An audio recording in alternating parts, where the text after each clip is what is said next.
La cabeza de Antonieta. Bienvenidas y bienvenidos a un espacio para la actualidad política y social en la nueva generación. Empieza el diálogo y el debate sobre lo que no se debe perder de vista. Porque no le tememos a la coyuntura, a continuación la enfrentamos con la mejor onda. Y con la amenidad del caso, conversamos con entendidos y protagonistas. Flaxo Radio presenta un espacio bajo la conducción de Genaro Tapia. Un espacio donde convergen la reflexión y la diversión. Esto es La cabeza de Antonieta. Comienza un nuevo día en tu vida.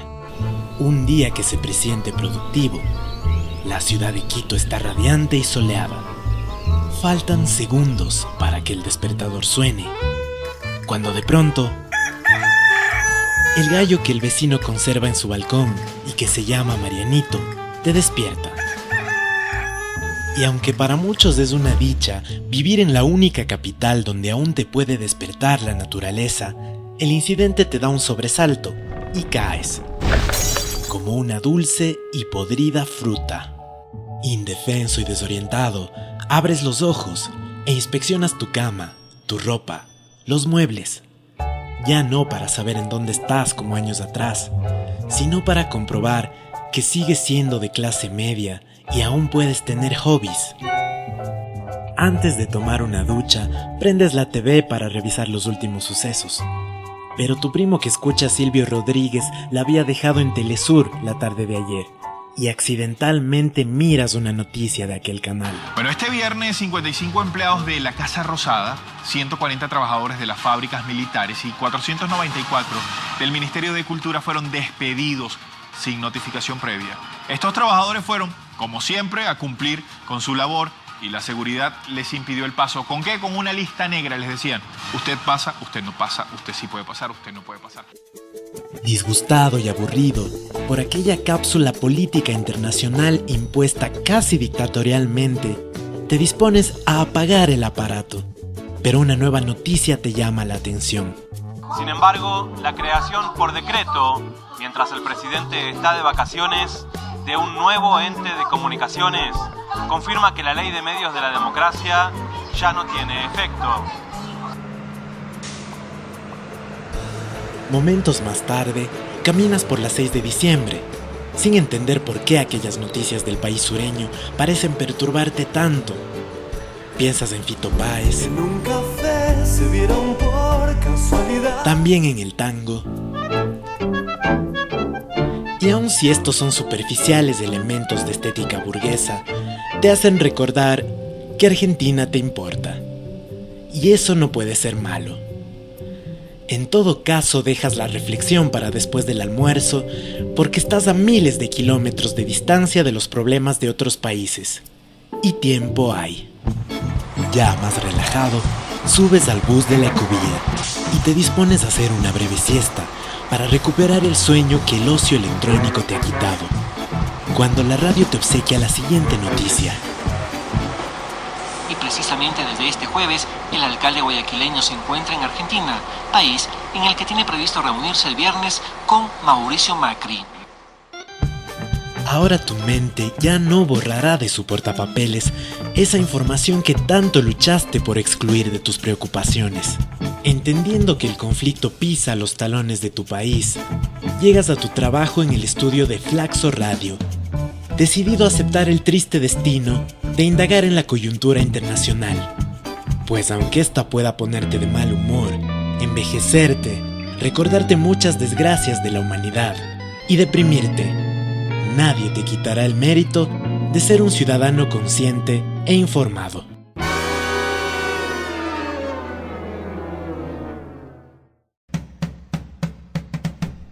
La cabeza de Antonieta. Queremos dar una muy cordial bienvenida a todos y a todas quienes se unen a la cabeza de Antonieta en este momento. Quienes escucharon ya nuestra primera parte seguramente captaron que hoy nos referimos al nuevo régimen de Argentina y a lo que este implica para la comunicación en el país sureño. Hoy, para darnos una perspectiva general de lo que ahí ocurre, contamos con la compañía de Susana Zell. Ella es doctora en Ciencias Antropológicas por la Universidad de Buenos Aires. Es una destacada docente en esta y otras universidades argentinas, así como de Flaxo C de Ecuador. Sus áreas de experticia abarcan las políticas de comunicación, capitalismo contemporáneo, el cine como representación de prácticas políticas, entre otras. Bienvenida, Susana. Gracias, Genaro. Muchas gracias por recibirme en esta radio tan linda. Es un placer para nosotros. Y una pregunta, ¿cómo te ha estado tratando la ciudad de Quito? Maravilloso, como siempre. Quito es genial. Y sobre todo, no vi mucho de Quito porque tuve una gran actividad muy concentrada en días, pero la verdad que lo que a mí más me interesa son los quiteños y los ambateños y los guayaquileños y toda la gente linda con la que uno puede intercambiar saberes, porque de eso se trata. ¿Y los cuencanos? Los cuencanos, por supuesto, esa ciudad maravillosa, la verdad que es una de las ciudades más lindas, perdón. No, sí, seguro. Muy lindo. Yo no voy a contradecir eso. Como veníamos escuchando, he tenido contacto con las noticias de Argentina, yo últimamente. Argentina lleva casi 3 meses con el régimen de Mauricio Macri. ¿Nos podrías dar una impresión del panorama actual para el periodismo y las comunicaciones en Argentina? Sí. En principio, digamos que el gobierno actual se caracteriza por ser un gobierno que responde, digamos, a los grupos concentrados del capital. Esto como primera medida. El grupo más concentrado de comunicación es el grupo Clarín. Entonces, digamos, hay un doble comando, según dicen los que conocen más de cerca la cuestión, y las primeras medidas que vinieron hacia esto, digamos, el panorama general es muy difícil, porque fíjate que ellos tenían los medios privados y ahora tienen los privados y los públicos. Así es. Por lo tanto, digamos, el grado de revanchismo y de yo diría de provocación que hay, digamos, por estos 12 años de redistribución, con todos sus problemas y todo, es muy alto. Entonces, ¿qué hicieron? Lo primero que hicieron fue un decreto de necesidad y urgencia, los famosos DNU, que hoy están sometidos a la decisión del Congreso Nacional, sobre, digamos, la creación de un ente y el dejar sin efecto todo lo que fue la lucha de 30 años de la comunidad por imponer nuevas regulaciones y nuevas reglas de juego en la comunicación. Entonces eliminaron el AFCA y hubo una serie que es el AFCA, es la autoridad federal, digamos, ¿no?, de servicios de comunicación audiovisual. Ahí hubo una serie de reclamos y apelaciones, qué sé yo, restituyeron al director, lo volvieron a bajar. Bueno, conclusión. Despidieron a la gente, digo, para que ustedes tengan una idea, en los primeros 2 meses hay 100.000 despedidos. Bueno, entre estos 100.000 despedidos está la estructura básicamente del AFCA, está la estructura de todo lo que se avanzó en tecnología, el INVAP. Digamos, nosotros habíamos lanzado, el gobierno argentino anterior había lanzado 2 satélites al espacio, que son de telecomunicaciones, básicamente. Los ARSAT. Y había un tercero que estaba en construcción. Bueno, el gobierno de Macri los vendió, y ahora acabo de leer que lo trae a Obama como la nueva provocación frente al Día de los Derechos Humanos, que es cuando nosotros en realidad salimos a manifestarnos contra el golpe de Estado, y lo trae justamente a la Argentina y lo va a llevar a Bariloche para ver el tipo de convenio que puede hacer INVAP con la NASA. De INVAP echó a los ingenieros, echó a todo el personal especializado. Digamos, dentro de estos 100.000 está la estructura tecnológica, científica de INVAP, está la estructura comunicacional, está el hecho de, despidió a la directora del canal más importante que tenemos, que es Canal Encuentro, un canal de tipo cultural, educativo, espectacular. Y bueno, también la despidió. Sacó todos los programas que eran críticos, digamos, los eliminó, y además inciden también, como parte del grupo Clarín tiene las radios, entonces también los echaron de todas las radios. En primer lugar, Lo echó de la radio pública, de la radio nacional, y después los echaron de las otras radios que pertenecen al grupo. Hay todo un hostigamiento frente a quien es en este momento, digamos, la voz más fuerte, más autorizada, que es Víctor Hugo Morales, un periodista importantísimo. Vimos cómo lo echaron a él. De Uruguay, Río, que ¿no? También lo echaron, pero no solo eso, le hicieron el juicio y le están, se están apropiando de parte de su salario mensual, porque él mostró en la época en que no había ley y que Clarín era el dueño y señor del fútbol, él mostró unas imágenes de un gol de Boca. ¿Por qué digo esto? Parece una cosa ridícula, pero lo que era ridículo era lo que hacía el grupo con el fútbol. Para que vos pagaras el cable y ahí pudieras acceder, digamos, por el codificado, a ver el fútbol de tu país, ellos lo que hacían era, te dejaban en el canal 13, que era el canal de aire, la cámara enfocando a las gradas, a las plateas, a las tribunas, a todo eso. Y, digamos, había alguien que relataba el partido. O sea, tenías un partido como si lo estuvieras escuchando por radio, no veías los goles. Por eso gran parte de Fútbol para Todos, que fue un programa bastante ambicioso del gobierno kirchnerista, decía, bueno, basta de apropiarse de los goles, ¿no? Y entonces todo el mundo pudo volver a ver a lo largo y ancho del país a sus equipos jugando, a los equipos del interior, los equipos centrales. Bueno, porque en ese contexto Víctor Hugo Morales había mostrado una parte digamos, del partido, le hizo un juicio que además se lo ganó, porque toda la corporación judicial está con Clarín, no estuvieron 4 años la ley colgada, digamos, ¿no? Con aplicaciones. A ver si te entendí. O sea, en Argentina podían ver los goles quienes podían pagarlos nada más. Exactamente. Wow, qué fuerte. Y es más, el gerente del canal, porque, digamos, poco lo que hablábamos en estos días, Clarín no es Clarín. Clarín tiene, digamos, contactos internacionales y grados de cooperación y de acciones con la Fox. Entonces ellos crearon un canal que se llama TIC Sports, ¿no? Hace muchos años. Por ahí vos veías el codificado. En codificado veías los goles. Vos pagabas el cable y entonces veías el partido completo. Claro. Entonces el gerente de TIC Sports salió a decir que quien no pudiera pagar no podía verlo. Porque es lógico, como todas las cosas se pagan, como se paga en este país, ¿por qué no iban a pagar para ver los goles? O sea, desde una lógica tan exclusiva y excluyente, digamos, ¿no? O sea, este es el juicio que le hicieron, pero además entraron a su casa de un modo terrible a ver qué es lo que tenía en la casa, y entre los que entraron a su casa no fue solamente gente del juzgado para hacer cumplir la orden, fueron los abogados de Clarín. O sea que es una cosa tan impune, digo, ¿no? Digamos, la articulación entre la corporación judicial y las corporaciones económicas en mi país. Y el problema que tenemos es que este gobierno que asumió el 10 de diciembre es el gobierno de las corporaciones, ¿no? Hemos escuchado el término seocracia. Exacto. Para referirse. Y Susana, justamente que, por ejemplo, un programa como Fútbol para Todos que llevaba el fútbol a la gente, ¿qué fin tiene en este momento con el nuevo régimen? Bueno, el programa de Fútbol para Todos lo repartió.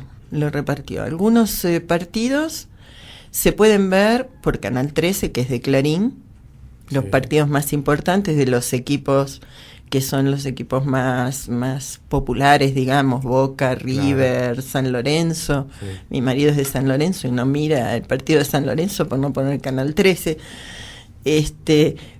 Otros los podés ver por otro de los canales de aire y todo el resto codificado. Y Susana, por ejemplo, hablábamos del tema de la tecnología. ¿Qué consecuencias puede tener la privatización, por ejemplo, de los satélites ARSAT para el programa, como ejemplo, de televisión digital abierta que tiene Argentina? Claro. Bueno, eso tiene que ver con otro de los programas que acaba de echar a las 70 personas que conformaban el programa Conectar Igualdad. Esto es de ayer. ¿Qué es lo que hacían ellos? Digamos, tenían como objetivo extender la banda ancha a lo largo y ancho del país. Y justamente a través de los satélites ellos iban a poder acceder, digamos, el satélite antes que nada es autonomía, es digamos una cierta independencia donde vos ya no dependés para tus comunicaciones de los países centrales, digamos, ¿no? Porque por ahora lo que teníamos eran satélites americanos que había que alquilar, claro, digamos, que pagar un servicio para poder tener eso. Pero además, y esto fue muy interesante cuando surgió Telesur, que es, digamos, cuando surge Telesur, las compañías de cable de Argentina, manejadas Cablevisión, manejada por el Grupo Clarín, y otros se negaban a incorporarlos en sus grillas, ¿no? Tuvieron que incorporarlos porque, digamos, Telesur es un canal supranacional del cual Argentina es accionaria. O sea, Argentina tiene el 20% de las acciones de Telesur, después está Venezuela, Cuba y Uruguay. Sí. Esta es la composición. Y lo que hacían era que a través del satélite vos no accedías a Telesur. Es decir, ellos manejan también, como con el cable, manejan lo que ves o lo que no ves, también lo manejaban así. Entonces, esta idea de extensión, digamos, de inclusión digital, que era en cierto modo la extensión de la televisión digital terrestre, que es gratuita, 20 canales había hasta ahora, esto se cortó, digamos. Entonces vuelve a depender completamente el país de lo que son los grupos comunicacionales.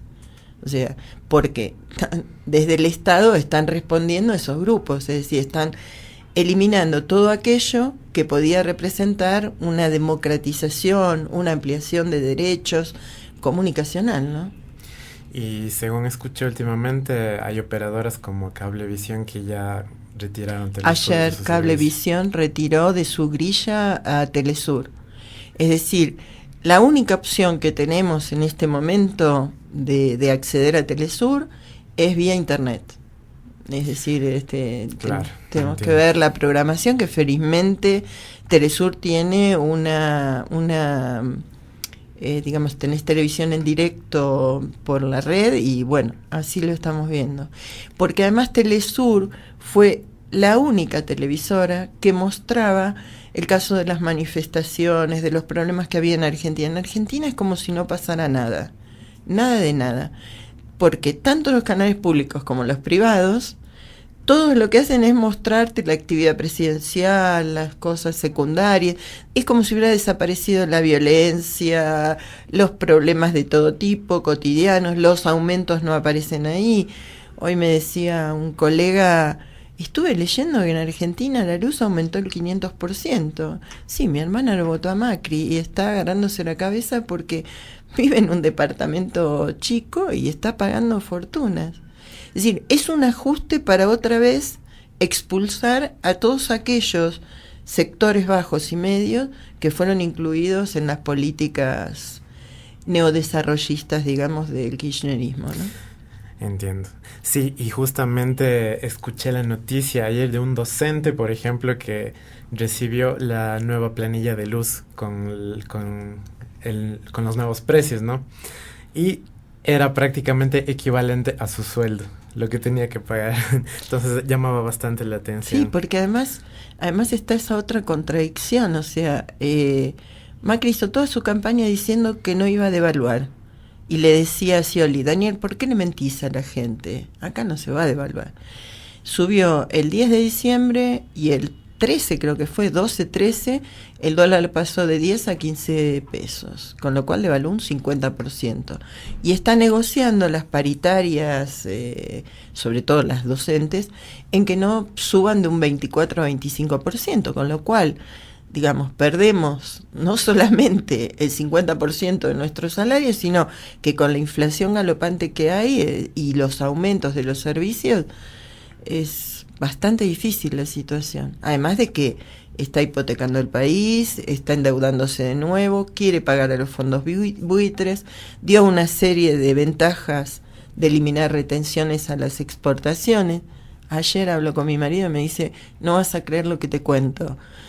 Ya de Argentina creo cualquier cosa, me dice, nosotros están exportando toda la carne argentina y estamos importando carne de Uruguay. hoy le contaba a un colega italiano y me decía, es como si Italia tuviera que importar pasta. Claro, sí. En Argentina yo comí el mejor asado, ¿no? Ahora Susana, lo vas a comer uruguayo. Bueno, habría que probar, pero es lamentable que esté en esa situación. No tiene nada que ver con Uruguay, no es un problema de chauvinismo, por favor. Susana, hay una pregunta que discutíamos con algunos colegas ante la posibilidad de que en Ecuador, lo digo como posibilidad, vuelva también un gobierno de línea que se puede identificar más con la derecha.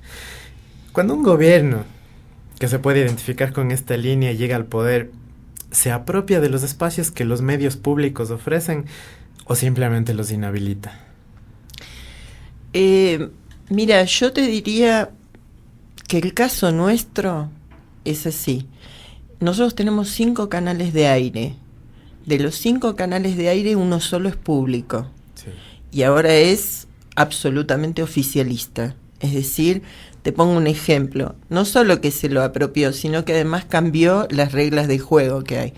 Por ejemplo, cuando gobernaba Cristina Kirchner, el noticiero hablaba de Cristina y decía, Cristina hizo tal cosa, Cristina tal otra.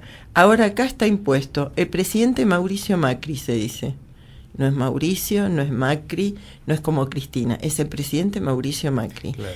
Esto está impuesto, digamos, parece un ejemplo, pero es la realidad, porque esta es la línea editorial. Como no tenían gente, porque además es una derecha muy bruta, es una derecha muy poco preparada, muchos de ellos sabemos que compraron títulos en universidades privadas, no solamente por eso, sino porque además nunca trabajaron, nunca se ocuparon de los temas, ¿no? Entonces, lo que hicieron fue en un primer momento dejar a la dirección del Canal 7, que es el canal público, dejaron a la dirección que había.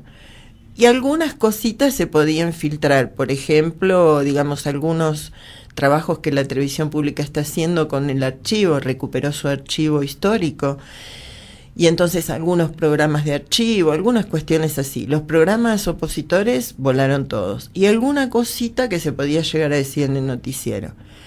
¿Qué hicieron? Porque además es un gobierno absolutamente dictatorial y policial. Entró a las casas de quienes dirigían en la parte de noticieros y todo esto, les revisaron las computadoras, o sea, empezaron a decir que en realidad esta gente era esta categoría que inventaron de ñoqui es quien no trabaja, para echarlos, y entonces para sacárselos de encima, ¿no? Pero además, desde un punto de vista de que esto que es una psicosis colectiva, porque en ministerios y todo eso, lo que sucede es que viene un tipo cualquiera, me reía porque hoy leía que la gente decía, llegan los funcionarios del gobierno de la alegría que tienen dobles nombres de las calles de Palermo. Palermo es un barrio norte de la ciudad que tiene los nombres de nuestra rancia oligarquía, ¿no? Sí. El gobierno de Macri tiene estos nombres y entonces vienen y te revisan la computadora a ver si vos tenés algo de acá. La idea de ellos es borrar absolutamente toda esta historia de 12 años de kirchnerismo. Ya lo hicieron con el peronismo, porque no es una nueva derecha. Digamos, lo hicieron cuando fue la etapa de los 50, el golpe del 55, se anuló todo aquello que podía decir Perón, ¿no? Pero bueno, así vienen. Ahora, la verdad que la televisión pública es como si vieras un canal privado. En diciembre, Susana, el jefe de gabinete de Mauricio Macri, su nombre me parece que es Peña. Marcos Peña. Sí, Marcos Peña. Habló de que se terminaba en este régimen la guerra contra el periodismo en Argentina. Entiendo que habla de la etapa kirchnerista. ¿A qué se puede estar refiriendo de esa etapa? No, es clarísimo que, digamos, ellos suben con la idea de que ellos son la paz y que están contra los conflictos que el gobierno anterior y el gobierno de Kirchner habían producido. Es decir, todo lo que es el enfrentamiento por intereses de clases para ellos es conflictivo, es de gente conflictiva. Entonces, ¿qué hicieron? El enfrentamiento más fuerte fue con el grupo Clarín, que no se adecuó a la ley y durante 4 años estuvo presentando cautelares porque la ley, digamos, para poder distribuir, porque es un sistema de feedback, los ingresos que hay, necesita que los que pasan la cantidad de licencias que tienen las devuelvan, pero que además paguen lo que le deben al Estado en términos de publicidad y una serie de cosas. Y eso Clarín no lo quiso hacer, no se sacó ningún canal de encima. Entonces esto aparecía como la guerra de gobierno contra Clarín. Además porque en el medio surge el juicio del cual el Estado es parte sobre Papel Prensa, porque Papel Prensa es la única empresa que produce papel en el país, que bueno, producto de que Greiber, que se decía que pertenecía a Montoneros, la había entregado en parte al gobierno nacional. Eso fue en el 73, en la época de Cámpora. A Greiber lo matan en México y entonces cuando llega la dictadura lo primero que hace es secuestra a toda la familia de Greiber, Lidia Papaleo, al hermano, etcétera, etcétera, y se apropian Clarín y La Nación de las acciones de Papel Prensa. Es una apropiación absolutamente ilegal porque la gente presa no tiene derechos y entonces le sacan las acciones, se reparten y ellos son los que tienen. A partir de ahí se da el crecimiento de Clarín, porque en realidad el diario que tenía mayor circulación era un diario sensacionalista, Crónica, digamos, más ligado, un diario más popular, pero más ligado, digamos, a la Crónica Roja. Sí, es conocido. Y, claro, y entonces este era el que tenía más circulación, y a partir de que Clarín se apropia de Papel Prensa, que es la fábrica de papel, empieza a tener una circulación porque hace precios diferenciales para ellos y para la Nación, y Crónica tiene que importar papel, entonces Crónica empieza a bajar en su circulación, porque lo ahogan económicamente. Bueno, con el gobierno de Cristina Kirchner se hizo el juicio de Papel Prensa, que está ahí colgado, porque como la corporación judicial responde a estos intereses concentrados, entonces todavía está, digamos, en el juzgado. Entonces todo eso fue sumando para que Clarín se convirtiera, digamos, en un opositor más firme, porque en el gobierno de Kirchner todavía Clarín tenía una posición ahí de negociación. Kirchner le extendió 15 años las licencias, algo que nosotros desde la universidad pública y desde las carreras de comunicación hicimos declaraciones lapidarias. Después nos enteramos que quién era en realidad el secretario general, que es Alberto Fernández, no el último Fernández, sino Alberto, era un hombre de Clarín, que era el secretario general de la presidencia de Kirchner. Y eso nos enteramos, dicho por Kirchner, en una reunión de Carta Abierta, que fue esta organización que también armamos, producto del problema comunicacional, ¿no? Entonces, a partir de que Cristina empieza con una política más seria, empieza a escucharnos como organización, y en el 2009, después de haber perdido las elecciones internas en la provincia de Buenos Aires, ella presenta, porque nuestro sistema es presidencialista, entonces ella lleva al Congreso el proyecto de ley basado en los 21 puntos que las organizaciones sociales habíamos conformado con universidades, pueblos originarios, etc. Entonces, este es el enfrentamiento. Claro, ese enfrentamiento se termina, pero lo que no dicen es que los únicos medios que eran opositores, digamos, a la derecha, o digamos los únicos medios más pro-oficialistas, están desapareciendo. Es decir, ya desaparecieron. El último es la venta del grupo de CN23, donde está el diario Tiempo Argentino, que están despedidas, la gente está despedida, y además digamos, están tratando de sacarlos desde la web, porque era un diario muy interesante que se conformaba bajo la opinión de los periodistas más independientes, ¿no? Entonces había una línea editorial, pero era una línea editorial, un diario de investigación, notas de investigación, un periodismo muy serio, como recuperación también de esto que se perdió en todos estos años, ¿no? Y entonces, claro, ellos con el gobierno de la alegría y los globitos amarillos en realidad te cerraron todas las fuentes. Queda el discurso único del poder, ¿no? Era entonces a eso a lo que se refería con la guerra contra el periodismo. Claro. Parece que en todo caso también del otro lado habría una guerra, ¿no? Según lo que nos cuentas. Bueno, hemos tenido una amplia perspectiva, de general perspectiva de lo que está ocurriendo en Argentina en lo que respecta a las comunicaciones. Te agradecemos un mundo, Susana, por tu visión. Yo les agradezco a ustedes y lo único que les digo es que con todos los errores que tengan nuestros gobiernos, defiéndanlos, porque es muy triste la situación. Chao.